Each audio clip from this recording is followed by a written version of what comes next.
ओम साई राम। सभी को सादर प्रणाम। सभी के मंगल की कामना करते हुए आज मैं आपके लिए पढ़ने जा रही हूँ अध्याय 47 श्री साई सच्चरित्र। गत अध्याय में बाबा द्वारा बताई गई 2 बकरों के पूर्व जन्मों की वार्ता थी। इस अध्याय में कुछ और भी पूर्व जन्मों की स्मृतियों का वर्णन किया जाता है। प्रस्तुत कथा वीरभद्रप्पा और चेन्नबसप्पा के संबंध में है। प्रस्तावना। हे त्रिगुणातीत ज्ञानावतार श्री साईं, तुम्हारी मूर्ति कितनी भव्य और सुंदर है। हे अंतर्यामिन, तुम्हारे श्रीमुख की आभा धन्य है। उसका क्षण मात्र भी अवलोकन करने से पूर्व जन्मों के समस्त दुखों का नाश होकर सुख का द्वार खुल जाता है। परंतु हे मेरे प्यारे श्री साईं, यदि तुम अपने स्वभाववश ही कुछ कृपा कटाक्ष करो तभी इसकी कुछ आशा हो सकती है। तुम्हारी दृष्टि मात्र से ही हमारे कर्म बंधन छिन्न भिन्न हो जाते हैं और हमें आनंद की प्राप्ति हो जाती है। गंगा में स्नान करने से समस्त पाप नष्ट हो जाते हैं, परंतु गंगा माई भी संतों के आगमन की सदैव उत्सुकतापूर्वक राह देखा करती है कि वे कब पधारें और मुझे अपनी चरण रज से पावन करें। श्री साई तो संत चूड़ामणि हैं। अब उनके द्वारा ही हृदय पवित्र बनाने वाली यह कथा सुनो। सर्प और मेंढक। श्री साई बाबा ने कहा, एक दिन प्रातःकाल 8 बजे जलपान के पश्चात मैं घूमने निकला। चलते चलते मैं एक छोटी सी नदी के किनारे पहुंचा। मैं अधिक थक चुका था, इस कारण वहां बैठकर कुछ विश्राम करने लगा। कुछ देर के पश्चात ही मैंने हाथ पैर धोए और स्नान किया। तब कहीं मेरी थकावट दूर हुई और मुझे कुछ विश्रांति का अनुभव होने लगा। उस स्थान से एक पगडंडी और बैलगाड़ी के जाने का मार्ग था, जिसके दोनों ओर सघन वृक्ष थे। मलय बयार मंद मंद बह रही थी। मैं चिलम भर ही रहा था कि इतने में मेरे कानों में एक मेंढक के बुरी तरह टर्राने की ध्वनि पड़ी। मैं चकमक सुलगा ही रहा था कि इतने में एक यात्री वहां आया और मेरे समीप आकर उसने मुझे प्रणाम किया और घर पर पधारकर भोजन तथा विश्राम करने का आग्रह करने लगा। उसने चिलम सुलगाकर मेरी ओर पीने के लिए बढ़ाई। मेंढक के टर्राने की ध्वनि सुनकर वह उसका रहस्य जानने के लिए उत्सुक हो उठा। मैंने उसे बतलाया कि एक मेंढक कष्ट में है, जो अपने पूर्व जन्म के कर्मों का फल भोग रहा है। पूर्व जन्म के कर्मों का फल इस जन्म में भोगना पड़ता है, अतः अब उसका चिल्लाना व्यर्थ है। एक कष्ट लेकर उसने चिलम मेरी ओर बढ़ाई। थोड़ा देखूं तो आखिर बात क्या है, ऐसा कहकर वह उधर जाने लगा। मैंने उसे बतलाया कि एक बड़े सांप ने एक मेंढक को मुंह में दबा लिया है, इस कारण वह चिल्ला रहा है। दोनों ही पूर्व जन्म में बड़े दुष्ट थे और अब इस शरीर में अपने कर्मों का फल भोग रहे हैं। आगंतुक ने घटनास्थल पर जाकर देखा कि सचमुच एक बड़े सर्प ने एक बड़े मेंढक को मुंह में दबा रखा है। उसने वापस आकर मुझे बताया कि लगभग घड़ी 2 घड़ी में ही सांप मेंढक को निगल जाएगा। मैंने कहा, नहीं, यह कभी नहीं हो सकता। मैं उसका संरक्षक पिता हूँ और इस समय यहाँ उपस्थित हूँ। फिर सर्प की क्या सामर्थ्य है कि मेंढक को निगल जाए? क्या मैं व्यर्थ ही यहाँ बैठा हूँ? देखो, मैं अभी उसकी किस प्रकार रक्षा करता हूँ। दोबारा चिलम पीने के पश्चात हम लोग उस स्थान पर गए। आगंतुक डरने लगा और उसने मुझे आगे बढ़ने से रोका कि कहीं सर्प आक्रमण न कर दे। मैं उसकी बात की उपेक्षा कर आगे बढ़ा और दोनों से कहने लगा, अरे वीरभद्रप्पा, क्या तुम्हारे शत्रु को पर्याप्त फल नहीं मिल चुका है, जो से मेंढक की और तुम्हें यह सर्प की योनि प्राप्त हुई है? अरे अब तो अपना वैमनस्य छोड़ो, यह बड़ी लज्जाजनक बात है। अब तो इस ईर्ष्या को त्यागो और शांति से रहो। इन शब्दों को सुनकर सर्प ने मेंढक को छोड़ दिया और शीघ्र ही नदी में लुप्त हो गया। मेंढक भी कूदकर भागा और झाड़ियों में जा छिपा। उस यात्री को बड़ा अचंभा हुआ। उसकी समझ में न आया कि बाबा के शब्दों को सुनकर सांप ने मेंढक को क्यों छोड़ दिया और वीरभद्रप्पा व चेन्नबसप्पा कौन थे, उनके वैमनस्य का कारण क्या था। इस प्रकार के विचार उसके मन में उठने लगे। मैं उसके पश्चात उसी वृक्ष के नीचे लौट आया और धूम्रपान करने के पश्चात उसे इसका रहस्य सुनाने लगा। मेरे निवास स्थान से लगभग 4-5 मील की दूरी पर एक पवित्र स्थान था, जहाँ महादेव का एक मंदिर था। मंदिर अत्यंत जीर्ण शीर्ण स्थिति में था, सो वहाँ के निवासियों ने उसका जीर्णोद्धार करने के हेतु कुछ चंदा इकट्ठा किया। पर्याप्त धन एकत्रित हो गया और वहाँ नित्य पूजन की व्यवस्था कर मंदिर के निर्माण की योजनाएं तैयार की गई। एक धनाढ्य व्यक्ति को कोषाध्यक्ष नियुक्त कर उसको समस्त कार्य की देखभाल का भार सौंप दिया गया। उसको कार्य व्यय आदि का यथोचित विवरण रखकर ईमानदारी से सब कार्य करना था।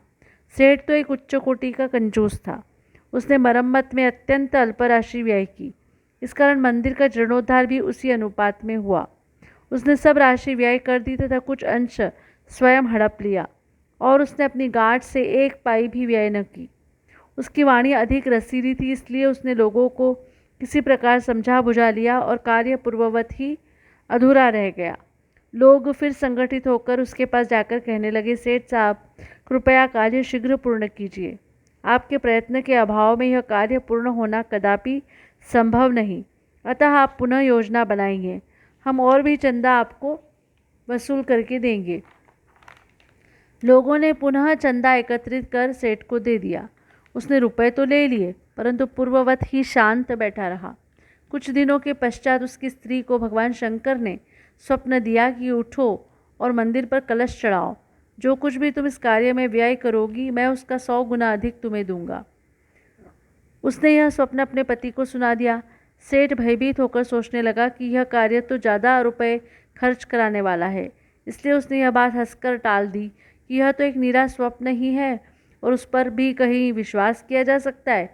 यदि ऐसा होता तो महादेव मेरे समक्ष ही प्रकट होकर यह बात मुझसे न कह देते। मैं क्या तुमसे अधिक दूर था?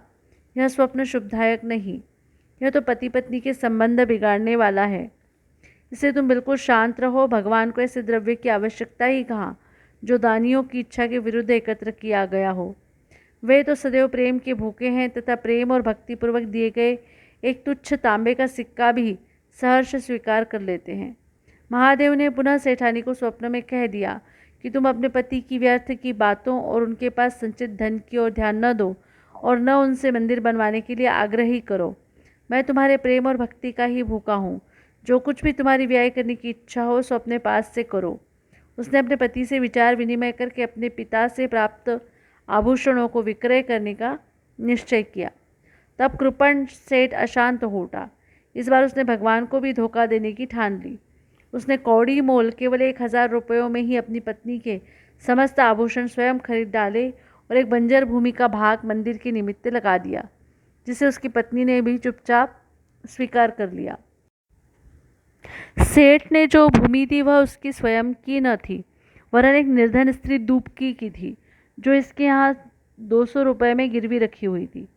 दीर्घकाल तक वह ऋण चुकाकर उसे वापस न ले सकी, इसलिए उस धूर्त कृपण ने अपनी स्त्री दुबकी और भगवान को धोखा दे दिया। भूमि पथरीली होने के कारण उसमें उत्तम ऋतु में भी कोई पैदावार न होती थी। इस प्रकार यह लेन देन समाप्त हुआ। भूमि उस मंदिर की पुजारी को दे दी गई, जो उसे पाकर बहुत प्रसन्न हुआ। कुछ समय के पश्चात एक विचित्र घटना हुई। एक दिन बहुत जोरों से झंझावात आया और अतिवृष्टि हुई। उस कृपण के घर पर बिजली गिरी और फलस्वरूप पति पत्नी दोनों की मृत्यु हो गई। दुबकी ने भी अंतिम श्वास छोड़ दिया। अगले जन्म में वह कृपण मथुरा के एक ब्राह्मण कुल में उत्पन्न हुआ और उसका नाम वीरभद्रप्पा रखा गया। उसकी धर्मपत्नी उस मंदिर के पुजारी के घर कन्या होकर उत्पन्न हुई और उसका नाम गौरी रखा गया। दुबकी पुरुष बनकर मंदिर के गुरव सेवक वंश में पैदा हुई और उसका नाम चैन बसप्पा रखा गया। पुजारी मेरा मित्र था और बहुधा मेरे पास आता जाता, वार्तालाप करता और मेरे साथ चिलम पिया करता था। उसकी पुत्री गौरी भी मेरी भक्त थी। वह दिनों दिन सयानी होती जा रही थी, जिससे उसका पिता भी उसके हाथ पीले करने की चिंता में रहता था। मैंने उससे कहा कि चिंता की कोई आवश्यकता नहीं, वर स्वयं तुम्हारे घर लड़की की खोज में आ जाएगा। कुछ दिनों के पश्चात ही उसी की जाति का वीरभद्रप्पा नामक एक युवक भिक्षा मांगते मांगते उसके घर पहुंचा। मेरी संपत्ति से गौरी का विवाह उसके साथ संपन्न हो गया। पहले तो वह मेरा भक्त था, किंतु अब वह कृतघ्न बन गया। इस नूतन जन्म में भी उसकी धन तृष्णा नष्ट न हुई। उसने मुझसे कोई उद्योग धंधा सुझाने को कहा, क्योंकि इस समय वह वैवाहिक जीवन व्यतीत कर रहा था। तभी एक विचित्र घटना हुई। अचानक ही प्रत्येक वस्तुओं के भाव ऊंचे चढ़ गए। गौरी के भाग्य से जमीन की मांग अधिक होने लगी और समस्त भूमि 1 लाख रुपयों में आभूषणों के मूल्य से 100 गुना अधिक मूल्य में बिक गई। ऐसा निर्णय हुआ कि 50,000 रुपये नकद और 2,000 रुपये प्रतिवर्ष किश्त पर चुकता कर दिए जाएंगे। सबको यह लेन देन स्वीकार था, परंतु धन में हिस्से के कारण उनमें परस्पर विवाद होने लगा। वे परामर्श लेने मेरे पास आए और मैंने कहा कि यह भूमि तो भगवान की है, जो पुजारी को सौंपी गई है। इसकी स्वामिनी गौरी ही है और 1 पैसा भी उसकी इच्छा के विरुद्ध खर्च करना उचित नहीं तथा उसके पति का इस पर कोई अधिकार नहीं है। मेरे निर्णय को सुनकर वीरभद्रप्पा मुझसे क्रोधित होकर कहने लगा कि तुम गौरी को फुसलाकर उसका धन हड़पना चाहते हो। इन शब्दों को सुनकर मैं भगवत नाम लेकर चुप बैठ गया। वीरभद्र ने अपनी स्त्री को पीटा भी। गौरी ने दोपहर के समय आकर मुझसे कहा कि आप उन लोगों के कहने का बुरा न माने, मैं तो आपकी लड़की हूँ, मुझ पर कृपा दृष्टि ही रखें। वह इस प्रकार मेरी शरण में आई तो मैंने उसे वचन दे दिया कि मैं 7 समुद्र पार भी तुम्हारी रक्षा करूँगा। तब उस रात्रि को गौरी को एक दृष्टांत हुआ। महादेव ने आकर कहा कि यह सब संपत्ति तुम्हारी ही है और इसमें से किसी को कुछ न दो। चैन बसप्पा की सलाह से कुछ राशि मंदिर के कार्य के लिए खर्च करो। यदि और किसी भी कार्य में तुम्हें खर्च करने की इच्छा हो तो मस्जिद में जाकर बाबा के परामर्श से करो। गौरी ने अपना दृष्टांत मुझे सुनाया और मैंने इस विषय में उचित सलाह भी दी। मैंने उससे कहा कि मूलधन तुम स्वयं ले लो और ब्याज की आधी रकम चैन बसप्पा को दे दो। वीरभद्र का तो इसमें कोई संबंध नहीं है। जब मैं यह बात कर ही रहा था, वीरभद्र और चैन बसप्पा दोनों ही वहाँ झगड़ते हुए आए। मैंने दोनों को शांत करने का प्रयत्न किया तथा गौरी को हुआ महादेव का स्वप्न भी सुनाया। वीरभद्र क्रोध से उन्मत्त हो गया और चैन बसप्पा को टुकड़े टुकड़े कर मार डालने की धमकी देने लगा। चैन बसप्पा बड़ा डरपोक था। वह मेरे पैर पकड़कर रक्षा की प्रार्थना करने लगा। तब मैंने शत्रु से उसका छुटकारा करा दिया। कुछ समय पश्चात ही दोनों की मृत्यु हो गई। वीरभद्र सर्प बना और चैन बसप्पा मेंढक। चैन बसप्पा की पुकार सुनकर और अपने पूर्व वचन की स्मृति करके यहाँ आया और इस तरह से उसकी रक्षा कर मैंने अपने वचन पूर्ण किए। संकट के समय भगवान दौड़कर अपने भक्त के पास जाते हैं। उसने मुझे यहाँ भेजकर चैन बसप्पा की रक्षा कराई। यह सब ईश्वरीय लीला ही है। शिक्षा। इस कथा की यही शिक्षा है कि जो जैसा बोता है वैसा ही काटता है, जब तक कि भोग पूर्ण नहीं होता। पिछला ऋण और अन्य लोगों के साथ लेन देन का व्यवहार जब तक पूर्ण नहीं होता तब तक छुटकारा भी संभव नहीं है। धन तृष्णा मनुष्य का पतन कर देती है और अंत में इससे ही वह विनाश को प्राप्त होता है। श्री सद्गुरु साईनाथ अर्पणमस्तु। शुभम भवतु।